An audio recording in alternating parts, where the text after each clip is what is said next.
Should you go down the spice road? Princess the Berry here today. We're in EPCOT because it was time to turn to Spice Road Table. Yeah, Spice Road Tables added some new goodies along the road, so it's your number one choice of foodie infotainment. We're here to try these things so you don't have to. Because remember, she's vegan. I'm not. I'm moving in. It's time to foodie and chill.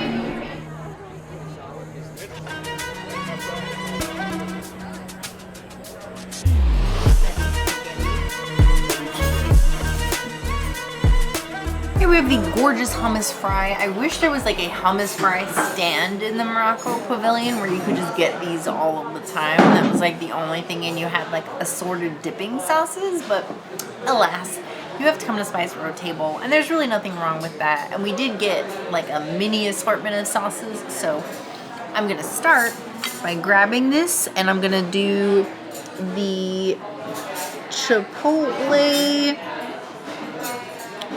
Citrus-Chipotle sauce. This is what it standardly comes with. Cheers.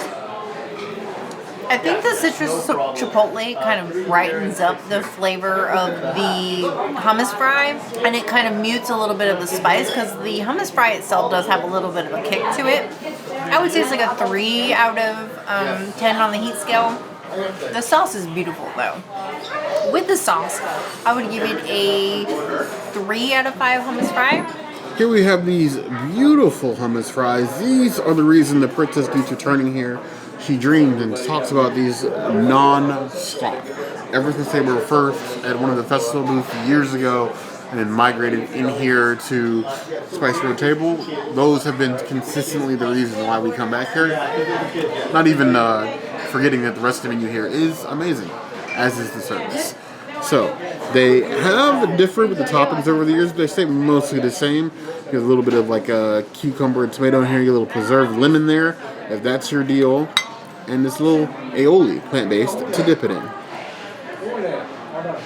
And we like a good stick and dip. Take that as you will. I will admit, in the early days of this channel, I was a hummus fry hater. I didn't love them. The princess did. I was a hater, but over time, after getting them again and again, I have slowly become a convert. Let's call it hummus fry conversion therapy. It's the only good conversion therapy you're ever going to find. It also wasn't as dry as it used to be. It's gotten more moist, so I think that has something to do with it. That, and they've been less, like, there was a couple of times we got these that were like burnt to a crisp. They have perfected these over the years, and they continue to be extremely tasty. I would give that a 4.25 out of 5. But then I also want to try this beautiful, it's like an eggplant tomato mixture with spices. And I think I'm pronouncing it incorrectly, but Zaalouk, I think. This is what comes with the sampler platter. So you have to order the sampler platter to get this. Our food server actually gave it to us, so we appreciate that. Cheers. Let's see how this tastes in comparison. That sauce is richer, more complex, and it really adds to the value of the hummus fry instead of detracting, so you don't get as much heat from it because the spices all kind of just balance each other out. That is a gorgeous sauce. Honestly, I would like to make this at home and put it on a Juicy Marbles meaty meat because it is that good. With this sauce, I would give it a 5 out of 5. It is a princess's item. Enjoy a beautiful, dense hummus fry, and however you enjoy it, get the magic. And we have this nice, was it Zaalouk? Zaalouk? Not Zaalouk. Zaalouk is something else. Zaalouk is eggplant-based dip here. It's nice and dark, like we like them. Thicker, even. That feels like plant-on-plant violence. But somehow we benefit. Tasty, deep, flavorful. Add some layers. I can see that could be a thing. That almost makes a wish for the bread service. We have enough to eat. I would give that also a 4.25 out of 5 claws. You can never really go wrong with the hummus fries.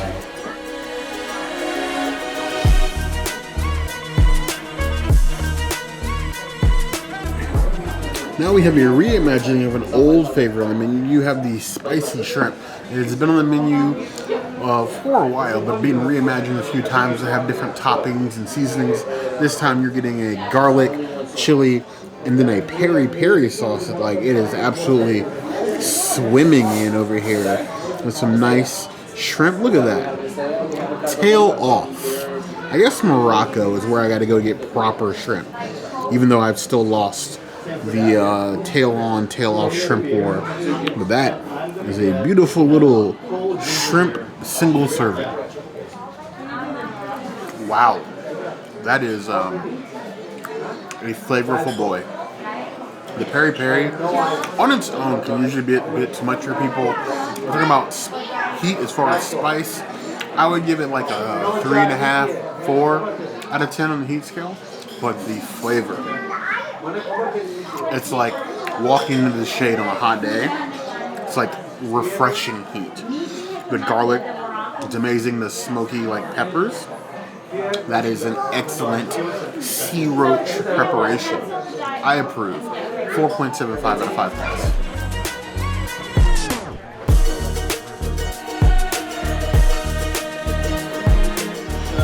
This cauliflower dish has evolved so many different ways and times. They've changed the plating. They've changed so many things about it. The last time that I had it, I was not a fan. This time looks like I got like a bunch, like 1, 2, 3, 4, 5 big pieces, and that's it. So I feel like shrinkflation happened here a little bit.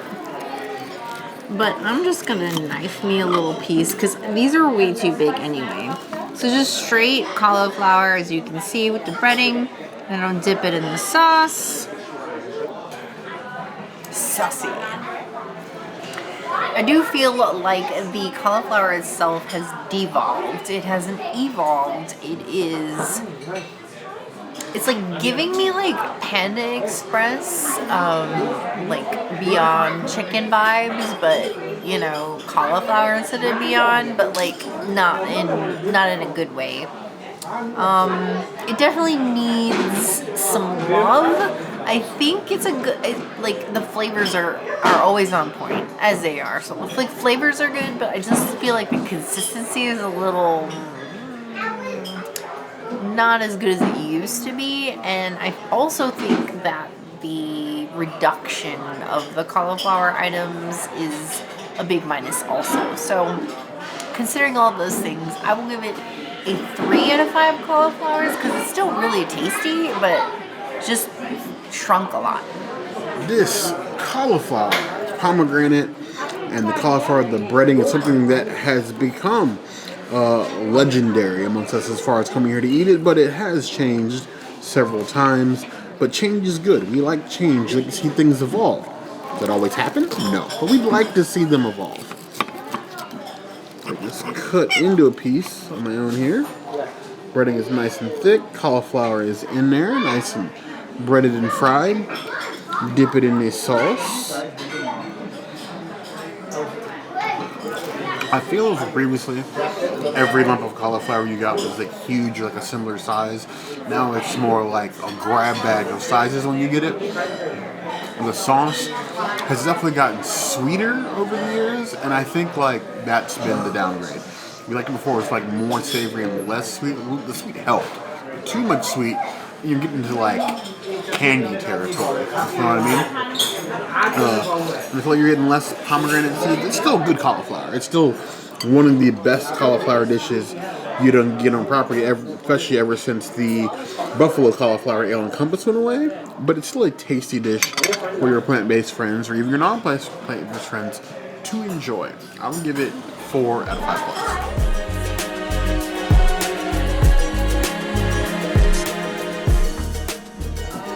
Here we have the wonderful calamari. Now the calamari has been on the menu a few times here. It's going to come on, it's going to come off. I guess it last left about a year ago and it was replaced by those blanched carrot business that they had, which we didn't love. The carrots were like a weird consistency. They weren't always cooked all the way, and it just seemed lesser than the things that we lost. And then the vegan issue with it. And then obviously we had issues ordering it vegan for the princess at the time. We have peppers, 2 sauces, and a little dose of lemon.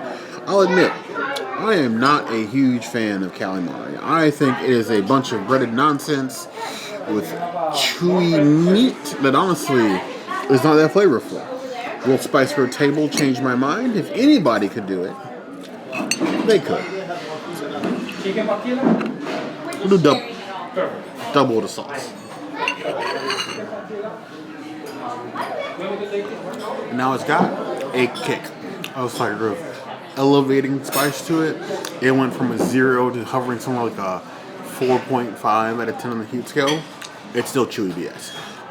The breading tastes good. It's well seasoned. I like the sauces. It tastes, in my mind, pretty similar to when I last had it in 2019. It's calamari. Is it going to change my mind about ordering calamari in the future? Probably not. But you calamari fans, it's consistent. The breading's good all the way around. You got sauces. It is a shareable portion. The lemon sort of helps cut through the brininess as you normally get with calamari. It's okay. It's still not better than the shrimp to me, but it's okay. 3.25 out of 5 points.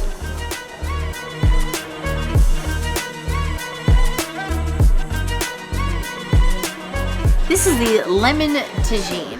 Last time we had this, I was not a big fan. This time, it looks pretty. There's a lot of olives in here, and I'm not an olive person, so I'm definitely going to eat around those. I should have brought some of my paga parm, which I did get more of. I just haven't put it in my bag. So cheers to a beautiful tagine. Here's the thing. When I expect to get a lemon tagine, I want something that is lemony and spicy, and like not spicy like, you know, hot, but like herbaceous spicy. This is kind of bland. It doesn't have a lot of flavoring. It needs like a sauce or something. I'm not mad at it. I definitely love the couscous. I love the way it's cooked. I love the seasoning of the veggies. It's just a little bit on the bland side and it needs a sauce. Even if it just had a lemon on it and I could squeeze a lemon, it would be a vast improvement. I'm probably going to grab a sauce from one of my other dishes to throw it on here just to zhuzh it up a little bit. 2 out of 5 tagine. I just recently got a tagine at home, so I'm like really excited to make my own tagine and see how much better we can do at home than what they offer here at Spice Road Table. If you're watching and you have like your own little tagine recipe that you want us to try, please put it in the comments. We really appreciate it. We have the lemon vegetable tagine. We've seen the tagine change a lot since we added some menu. When we first got added, we were like ecstatic because it was literally the largest portion size of the menu, easily split amongst the table. Now it's looking more along the lines of like a me portion instead of a table portion. And it has changed seasonally. I can't say that every iteration of it has been the best, but with this, you have the vegetables. You have tons of green olives, which is a choice. And your other veggies in here, I don't feel like the vegginess is varied enough because you got a zucchini in here, looks like squash, peppers, but an overwhelming amount of olive. Cauliflower in there too. A little bit of cauliflower somewhere hidden. I can't tell. Baby amounts. There's just so much olive in here. Yes, I smell a little bit of lemon. When you say fragrant couscous, I feel like we are in 2 different houses of what the term fragrant means. Is it smell fragrant? Yes. I'm expecting herbs upon herbs upon herbs, like a festive dance along my taste buds. This is more of a riverside lounge day, like by the water, not Port Orleans. We've had better ingredients in the couscous. I think the olive might be too strong a flavor. It needs to be dialed back. And then the herbaceousness of the couscous itself dialed up. It feels out of balance, as Thanos would say. It's still something we can recommend for like a table or party, but it is not as good as it's been in the past. 3 out of 5 points.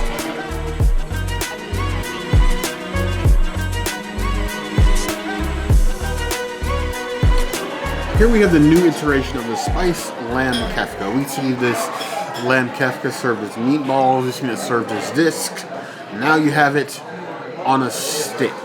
Now with preserved lemon and pistachio, and then a mint chutney up top, which is a little dry for a chutney. And then you have the yogurt on the bottom, a little bit of radish on a stick.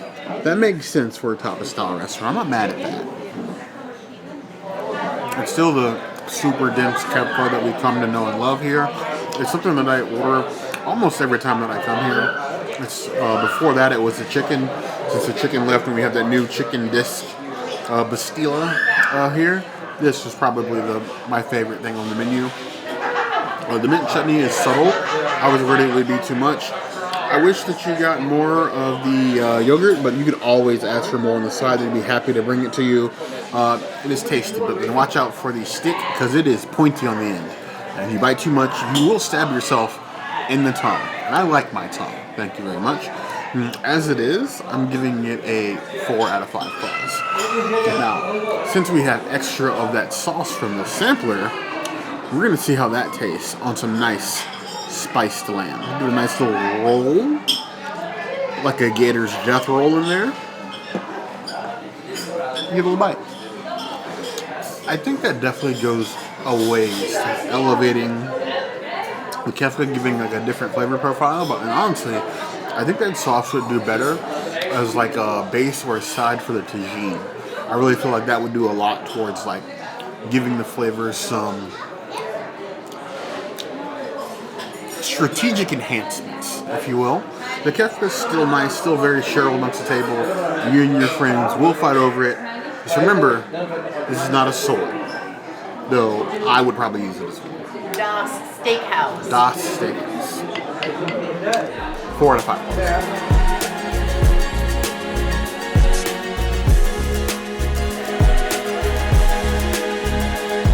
So here we have the beautiful Excellens wine. I usually get this at Three Bridges, and I usually get it at Spice Road Table. When you have a beautiful day with a beautiful view, enjoy it with a lovely glass of wine. Cheers. It's so bright, it's so light, it's fruity and wonderful. I have no other adjective except excellence. I give it a 4 out of 5 excellence. Excellence Rosé. Call us. We're already shilling for free. We'll shill for a free bottle of wine a month. Maybe a week. We'll do a month. Email's in the bio.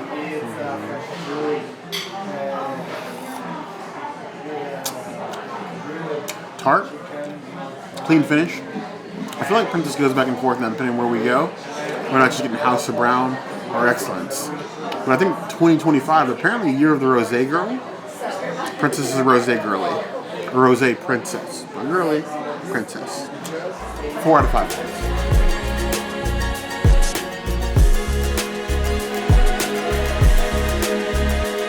I was feeling like mixing it up today, so why not go with the Medina mixer? We come to the Spice Road Table bar a lot. It's one of those underestimated bars that we won't showcase. I know most of you would think that, there's bar cards, there's the festival booths, but each country usually has a bar somewhere hidden away that usually has one more options, better drinks, taller drinks, and less of a line. Now, the Spice Road Table, towards the end of the night, does get a long line, but their drinks are amazing, and they have a full bar. So this is what, fig vodka, fig vodka, agave, some other things, in a proper copper coffee cup. Prince is going to murder me in my dictionary. I'm working on it. A little bit of time. A little bit. Baby steps. As far as mules go, it's nicely balanced. I don't usually order mules because I feel like most places put far too much ginger beer here. They have a very delicate and deft hand at this bar. I trust them. 4.25 out of 5 claws. But is it mulicious? It is, in fact, mulicious.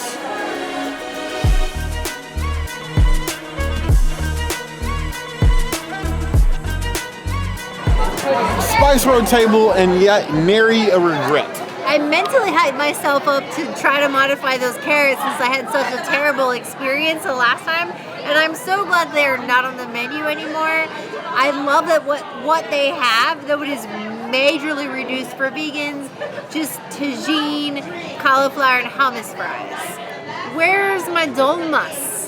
I miss my dolmas. You used to order. It's been like a year, I feel. Just order 2 and 3 plates of those dolmas sitting here, like at the quickness, inside the span of one meal, like off camera. Yeah. Multiple plates of dolmas. That was my bae. And she misses those. But it's Spice Road Table. It's still a place you recommend for people. We still think it's underrated on World Showcase, but we have seen a slight reduction. The menu has evolved so many times. Every single time that we come here, it's different. And their sampler platter changes every time. Like, you just have to come and experience it for yourself, I feel. Like, it just changes so often that you just need to come and try it. But I want to know what you guys think. When was the last time you played a visit or traveled down the Spice Road Table? If there's anything else you'd like to see us do, of course, the comments will always be the place to find us. Hit the notification bell if you want to see other videos like this, and we have new videos 5 days a week, Monday, Tuesday, Wednesday, Thursday, Saturday. we'll see you soon. Be sure to subscribe and like this video. And if you don't comment, Bear will eat himself down, down, down the road, down the Spice Road. You heard the girl.